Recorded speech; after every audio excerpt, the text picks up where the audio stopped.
What's going on, everybody? I am here and I am Farmer's Tan. I did a workout yesterday out by the beach with my bro Tony Flowreel and this dude Michael Giovanni, and basically we were tossing kettlebells back and forth. It was pretty awesome, but I got a pretty bad farmer's tan here.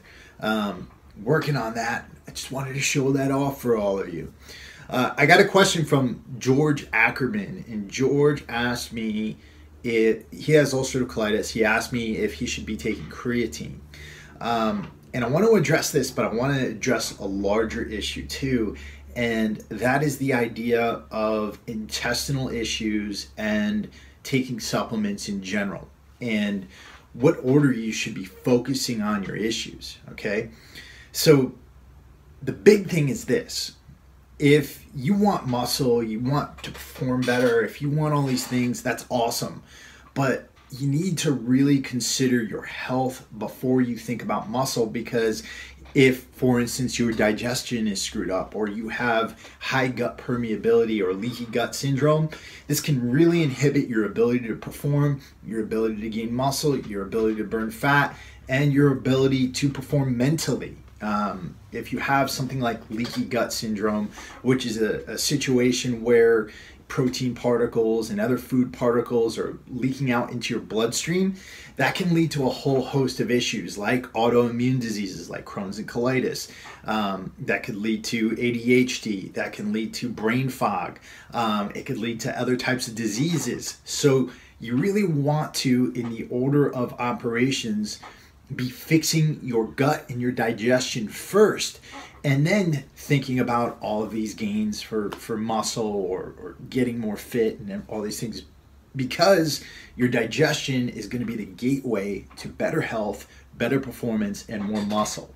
Okay, so when we think about creatine specifically, creatine is actually one of those things that could help ulcerative colitis and could help Crohn's disease.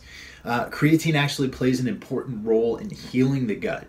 And in studies done on mice, it's actually been demonstrated that using creatine could help to alleviate the symptoms of Crohn's and colitis. That being said, they've only tested this out in one study, and that study was on a single human subject. So I'm not going to go as far as to say that you should be taking creatine or say that creatine will help your Crohn's and colitis, because it's only been demonstrated with one single case and one single study.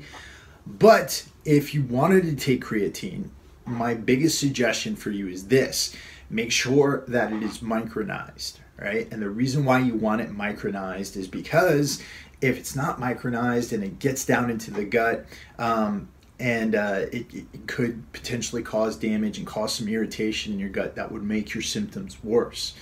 But the bigger thing here, and what I really wanted to address in this video, is, like I said, taking care of these gut issues before you get into the supplements that are going to really work to try to build muscle. A lot of you go straight into focusing on pre-workouts and whey protein supplements, and this and that, and you look for the packages with the big swole guy on the label, without really considering the foundations of your health and how they're going to play into getting you those gains you want. The healthier you are, the better your internal organs are working, the more likely you're going to be to have success in whatever endeavors you're trying to get to in fitness. So the first thing you need to consider here when it comes to your internal organs is, again, your digestion. Now, why? Because digestion is what's going to allow the nutrients that are going to help you to get to where they need to go. Right? That's the gateway. That's your gateway to better health and performance. So we really need to make sure that our gut or intestinal tract is healthy. It's also going to affect every other part of your body. Remember, I've said this in other videos, your intestinal tract is connected to your brain via something called the vagus nerve. So, and that's VAGUS. And because of that, you are said to have two brains, one up here and one down here in your gut. And anything that affects your gut is also going to affect your brain, and anything that affects your brain is also going to affect your gut. The other reason is this.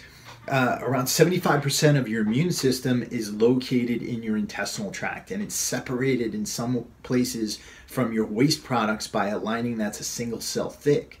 So again, if you have a leaky gut or a highly permeable gut, then that can lead to a bunch of different things. You can develop food intolerances. You can develop a gluten intolerance. You can like I said, develop ADHD and a bunch of other issues. You can develop autoimmune disease and get something like colitis, like what I have, or it could manifest itself somewhere else in the body, like lupus or even asthma and allergies and things like that. So you really want to take care of this stuff. So supplements I would recommend to start to try to heal your gut. Supplements and foods and practices that I would recommend. One, probiotics, live probiotics. If you've got gut issues, you should be on a live probiotic supplement. But you should also be taking in, fermented foods. Things like kombucha tea, right? Coconut kefir soda. Those have a high level of probiotics in them that could definitely help your digestive tract. You could also take coconut kefir, kimchi, and raw sauerkraut. A lot of things I recommend for some clients is before about 30 minutes before a meal, take a cup of sauerkraut. Just eat raw sauerkraut or add kimchi to your meals as a condiment. That can definitely help as far as increasing the health of your gut microbiome or the probiotic bacteria, the friendly bacteria that's going to help you. And the reason why you want to make sure that you have good bacteria in your gut is because it helps to fight off the less friendly bacteria. These are bacteria that are going to cause you to crave sugar. They're bacteria that are going to irritate the inside of your intestinal lining and create more opportunities for high gut permeability and allow for leaky gut syndrome. Other supplements I definitely take a look at are L-glutamine. L-glutamine plays a huge role in healing and soothing the gut, and it's actually not that expensive. You can include it in your supplementation regimen, and a lot of people who have Crohn's and colitis are deficient in L-glutamine. So that's definitely something that could help you to repair a leaky gut, and that could also help you with muscular gains. Another thing that you could include in your supplementation regimen or in your diet is collagen. Collagen, there's more and more collagen protein powders coming out. There's more and more bone broth protein powders coming out. Collagen actually plays a huge role in healing the gut as well. It could also really help you with your joint health, can help to reduce inflammation throughout the body. And you can get that from a couple of different places. You can get a collagen protein supplement, or you could just make bone broth. And what I do is I take a few beef bones, I put them into a crock pot, I set it for, I cut up some celery, some carrots, some vegetables and things like that, put those in there, and then I'll have bone broth throughout the week. It cooks for like 10 hours. It's awesome. That's why I love my crock pot so much. So bone broth and collagen protein supplements. Another really awesome thing that you should be doing is eating a lot of green leafy fibrous vegetables to help to seed the gut for healthy probiotic bacteria. Vegetables are so important for intestinal motility, but also for, like I said, seeding the gut and creating a healthy environment in there for good bacterial growth. And there's a bunch more stuff here. I'll link a resource below that you can get to that'll have some suggestions for good supplements. I'll also link those studies that I mentioned before. But again, remember that order of operations, right? Before you can seek to gain muscle, to increase your performance, to increase your strength, you need to make sure that your digestion is set. If it's not set, even if you are putting on muscle or gaining strength, somewhere down the line your body's going to break down, whether that manifests itself as intestinal issues, or if it manifests itself as an allergy down the line, or a food intolerance, or an autoimmune disease, or joint problems. There are so many things that emanate from your intestinal tract, and that's why you really want to keep it healthy. I just want to say a couple of words about our podcast, the Warrior Soul Podcast. We've been having some amazing shows on there. We just had filmmaker Chris Bell on to talk about the prescription drug crisis here in the United States. Chris also made the film Bigger, Stronger, Faster. Great film about steroids in our society. We had a great conversation.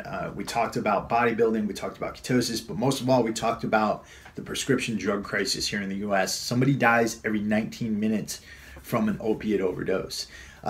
We're also having interventional endocrinologist Dr. Mark Gordon, who works on a lot of Hollywood superstars.